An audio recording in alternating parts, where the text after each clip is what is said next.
efumbo obutukuvu lyekkula buli omu lye yandeetaaza okubeera nga afuna.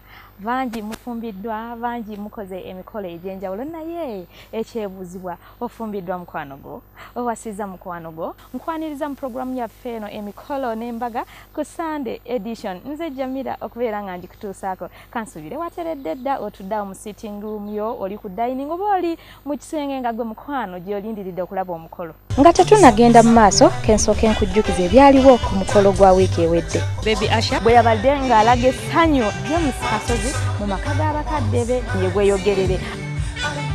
Olunaku lwaleero bannange kwegamba ekiri ennateete muzeeyi mubiru Haji alaze ssente mukolo gwa muwala we era okujjukizako Haji ono nno be bamu ku bagenda e Dubai kati agamba omukisa gwonna yakujja ku bukedde okusobola okulaba nga ate gutuuse ne mu famire omwana we Bashira Nasolo bwe yagambye nti ye ono baby chocolate face baby face Eswal Moze gwe yafumbiddwa kubanga yabadde mukwano gwe n'ekirala amutegeera nnyo. Omwana mulenzi ono ye Eswal Moses yeddira Amol wano nno ebeera ngabi kuva nga abateeso taata tukkiririza mu nsonga eyo. Omulangira ono Simbwa ne munnange omulangira eyagalamira edda atumwera ddala omulangira Livingstone Tebandeke ng'agalamidde ekalule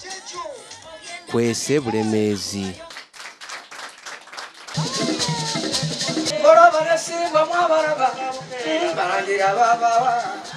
bano bakimbugwe nabalawakeeyo gabo baŋŋambye njogudde ekkubo eri omwana wange abasajja abali wano n'abaana balungi tulaba kuki era mbakakasa omukisa Moses gafunye olwaleero buli musajja n'atwala omwana wange naye ajja kufuna. taata tweyanziza abalala bonna ababadde batannafuna ababeezi bagumiikirize Katonda agenda bawa ababeezi. Njagala kwebaza ne taata okunzikiriza okuzaalibwa mu maka gano neyanziza nnyo taata.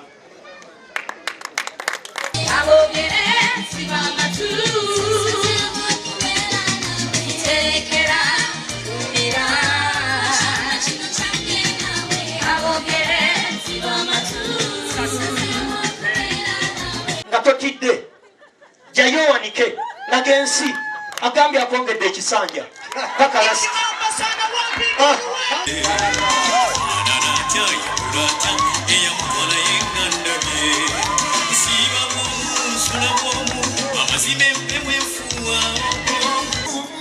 You eat what you have. Take that chance, okay? Mpola mpola bonnange, mpola mpola tetukapa tuli mulaavu yaffe. Guno si munnyo. Ezamanye za selekita.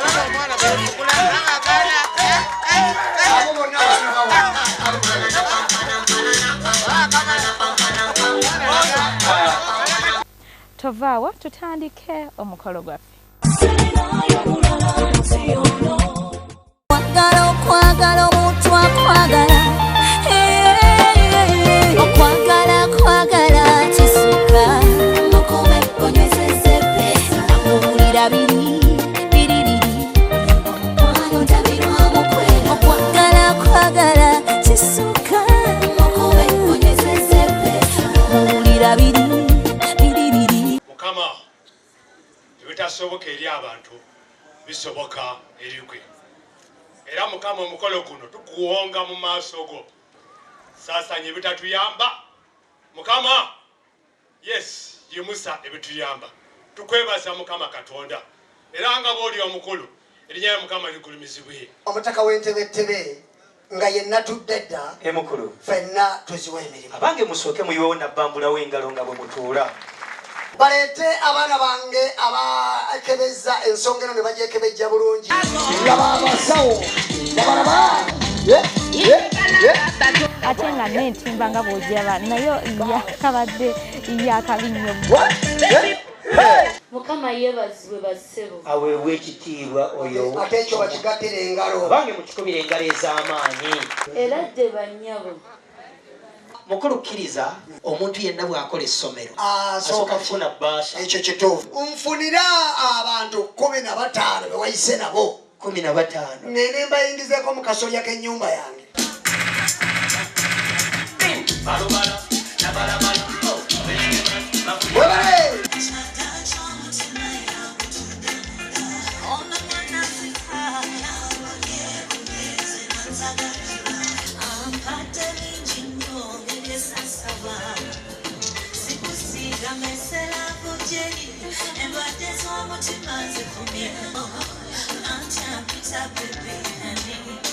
tusanyuse nnyo okubalaba.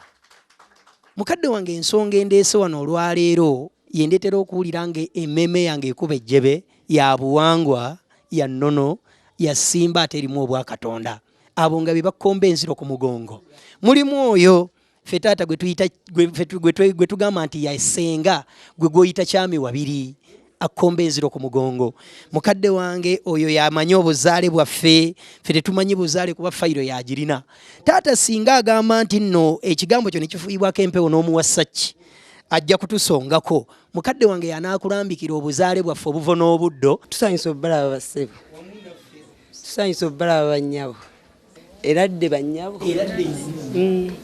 bulungi nnyo eradde bassebo taata bano bagenyi bange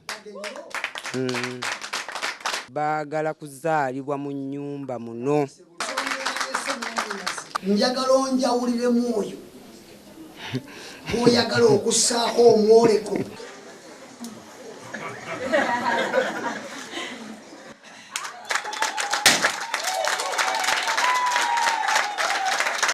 oluvannyuma wali abatakansi bonna nga bakuŋŋaanya ojja kumwanjula mu ngeri ey'enjawulo n'abatakansi bonna basigadde bweru bakitegeere mukulu kkiriza omwana mulenzi ono ye Eswal Moses yeddira Amol wano nno ebeera Ngabi maama omulungi atuzaala ye Lunyolo Kisakye Harriet oyo nno nga yeddira Inyenda anaffe baana baffe twagala okubategeeza nti wano tuli balangira n'abambejja era mukulu wange omulangira Haji Simbwa Mubiru Mustafa oyo ye taata wa waka wano we muzze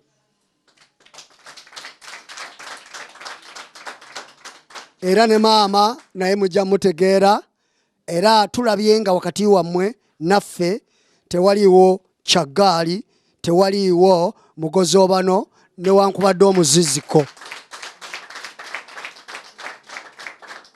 kati kyetuvudde tugamba ffenna awamu nga tuli mu nnyumba eno nti Yesu yeebazibwe nnyo aweebwe nnyo ekitiibwa kubanga ye mukama w'abakama kuva nga abateeso taata tukkiririza mu nsonga eyo nti omukyala awasibwa omutwalo mukulu twandibadde tuguleeta wano naye kkiriza omutwalo gwe twasazeewo era gwe twasiimye okuleetera taata mugazimu naye nga wabweru weeguli tujja kubanga tugutuusa mu bulamba bwagwo bano bonna be mulaba be bataata abazaala omumbejja Nassolo okuvira ddala obuuyi buli okkoma eno n'abalala tetusobodde kuyingira ffenna mu kitiibwa kyaffe abalangira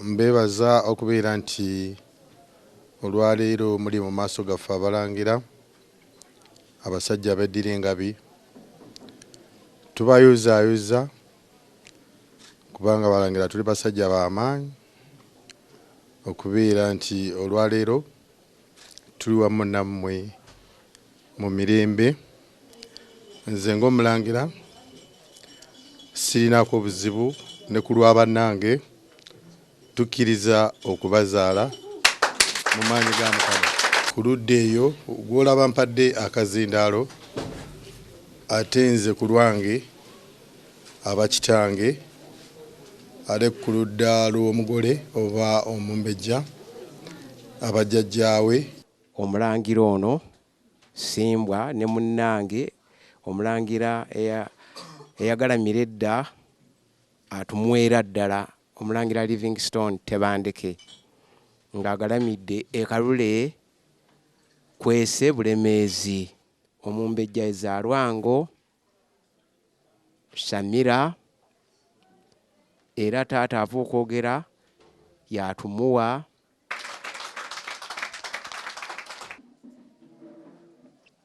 Omwana yalina okusemberako wano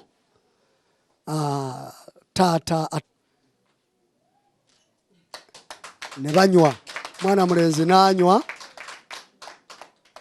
taata n'alekeraawo n'akwasa omwana oyo egiraasi eyo n'omwana n'agikwasa taata.